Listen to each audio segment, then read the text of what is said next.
আসসালামু আলাইকুম। সংবাদে আপনাদের সবাইকে স্বাগত জানাচ্ছি। আমি ফিরোজ তোহা। শুরুতেই সংবাদ শিরোনাম। বাংলাদেশের সর্বশেষ গুরুত্বপূর্ণ আপডেট সংবাদে আপনাকে স্বাগত। শুরুতেই সংবাদ শিরোনাম, পরে বিস্তারিত। প্রথমেই জানাবো আমাদের হাতে থাকা সর্বশেষ গুরুত্বপূর্ণ সবথেকে তাজা আপডেট সংবাদ। বিচারিক প্রক্রিয়ার মধ্য দিয়ে আওয়ামী লীগ ও তার দোসরদের নিষিদ্ধ করতে হবে বললেন নাহিদ ইসলাম। শুধু শেখ হাসিনা নয়, বরং বিচারিক প্রক্রিয়ার মধ্য দিয়ে আওয়ামী লীগ ও তার দোসরদের চিরতরে নিষিদ্ধ করতে হবে বলে জানিয়েছেন জাতীয় নাগরিক পার্টি এনসিপির আহ্বায়ক নাহিদ ইসলাম। আজ মানবতাবিরোধী অপরাধের মামলায় শেখ হাসিনা সহ ৩ জনের বিরুদ্ধে ৪৭তম সাক্ষী হিসেবে নাহিদ ইসলাম এই কথা বলেছেন। এরপর জানাবো সিলেটের সঙ্গে সারা দেশে রেল যোগাযোগ বন্ধ। হবিগঞ্জের শায়েস্তাগঞ্জে সিলেটগামী পার্বত্য এক্সপ্রেস ট্রেনের ইঞ্জিন বিকল হয়ে গেছে। এতে সিলেটের সঙ্গে সারা দেশের রেল যোগাযোগ বন্ধ হয়ে গেছে। এবারে জানাবো প্রধান বিচারপতি ঘোষিত রোডম্যাপের ১ বছর রইল বাকি, পৃথক সচিবালয়। জুলাই গণঅভ্যুত্থানের পর প্রধান বিচারপতি হিসেবে নিয়োগ পেয়ে গত বছর ২১শে সেপ্টেম্বর বিচার বিভাগের জন্য রোডম্যাপ ঘোষণা করেছিলেন বিচারপতি ড সৈয়দ রেফাত আহমেদ। গত ১ বছর এই রোডম্যাপ শুধুমাত্র বাস্তবায়ন হয়েছে সে বিষয়ে সংবাদ বিজ্ঞপ্তি দিয়েছেন সুপ্রিম কোর্ট প্রশাসন। সুপ্রিম কোর্টের মতে প্রায় প্রধান বিচারপতি রোডম্যাপ ঘোষণার ১ বছর বাস্তবায়নে শতভাগের কাছাকাছি রয়েছে। এদিকে ১ সপ্তাহের ব্যবধানে ফের ভূমিকম্পে কাঁপল বাংলাদেশের সিলেট। ১ সপ্তাহের ব্যবধানে ফের ভূমিকম্পে কেঁপেছে সিলেট। রিক্টার স্কেলে যার মাত্রা ৪.০। আজ ১টার দিকে এই ভূমিকম্প অনুভূত হয়। এবং সর্বশেষ জানাবো বাংলাদেশ ব্যাংকের রিজার্ভ চুরি, ফিলিপাইনে আরসিবিসি ব্যাংকের $৮১ মিলিয়ন বাজেয়াপ্ত। বাংলাদেশ ব্যাংকের রিজার্ভ চুরির মামলায় ফিলিপাইনের আরসিবিসি ব্যাংকে রাখা $৮১ মিলিয়ন বাজেয়াপ্ত করেছে দেশটি। আজ সিআইডির বিশেষ পুলিশ সুপার জসিমউদ্দিন খান এই তথ্য নিশ্চিত করেছেন। প্রিয় দর্শক, এতক্ষণ শুনছিলেন সংবাদ শিরোনাম, এবারে বিস্তারিত। তবে তার আগে বন্ধুরা, অনুরোধ থাকবে এই সংবাদটিতে একটি লাইক দিন। এই চ্যানেলে আপনি নতুন হয়ে থাকলে আমাদের সংবাদটি দেখতে দেখতে চ্যানেলটি সাবস্ক্রাইব করে রাখুন। কমেন্ট করে বন্ধুরা আপনার মূল্যবান মতামত জানিয়ে দিন আপনি বিশ্বের কোন দেশ থেকে বা বাংলাদেশের কোন স্থান থেকে আমাদের সংবাদটি দেখছেন এবং শুনছেন। এবারে বিস্তারিত।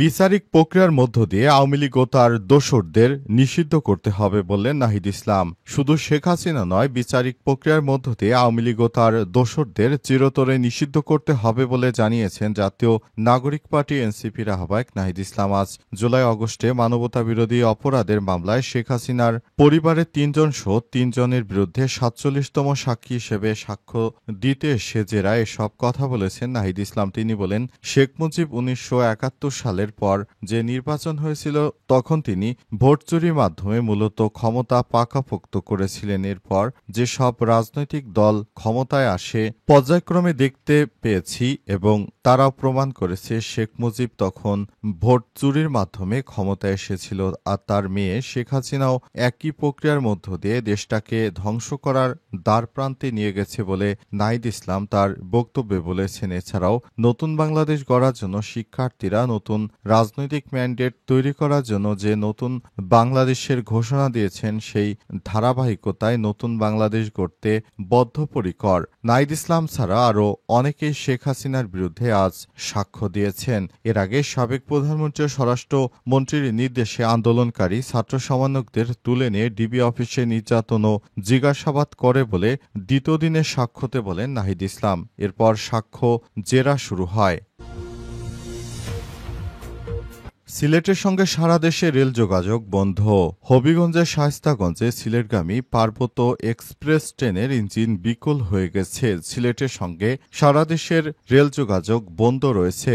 এতে সিলেটের সঙ্গে সারা দেশের রেল যোগাযোগ বন্ধ হয়ে গেছে। আজ দুপুর ১:৩০টার দিকে এই ঘটনা ঘটে। এরপরই রেলের কর্মকর্তা কর্মচারীরা নড়ে চড়ে বসেছেন। তারা জানিয়েছে, আমরা রেলের ইঞ্জিনকে বিকল থেকে ঠিক করার জন্য সর্বাত্মক প্রচেষ্টা চেষ্টা চালিয়ে যাচ্ছি যাতে করে সিলেটের সঙ্গে সারা দেশের রেল যোগাযোগ পুনরায় ঠিক করা যায়, তাই তারা সব ধরনের প্রস্তুতি গ্রহণ করতে শুরু করেছে। বলা হয়ে থাকে, রেলের মাধ্যমে সবথেকে মানুষ বেশি যাতায়াত করে থাকে না, সেই রেল যখন বন্ধ হয়ে যায় তখন সাধারণ মানুষের যাতায়াত একরকম বন্ধ হয়ে যায়। তাই এসব বিষয়গুলো দেখতে পাচ্ছি। নতুন করে যেন আর কোনো সংকট তৈরি না হয় সেজন্য রেলের এই ইঞ্জিনকে দ্রুততম সময়ের মধ্যে ঠিক করার জন্য কাজ শুরু করা হয়েছে। তবে সর্বশেষ পাওয়া তথ্য অনুযায়ী এখনো রেলের ইঞ্জিন ঠিক হয়নি, এখনো চলছে, এখনো বন্ধ রয়েছে সিলেটের সঙ্গে রেলের যোগাযোগ। সর্বশেষ ইঞ্জিন বিকল ঠিক হওয়ার পর আপনাদেরকে আপডেট জানিয়ে দেওয়া হবে।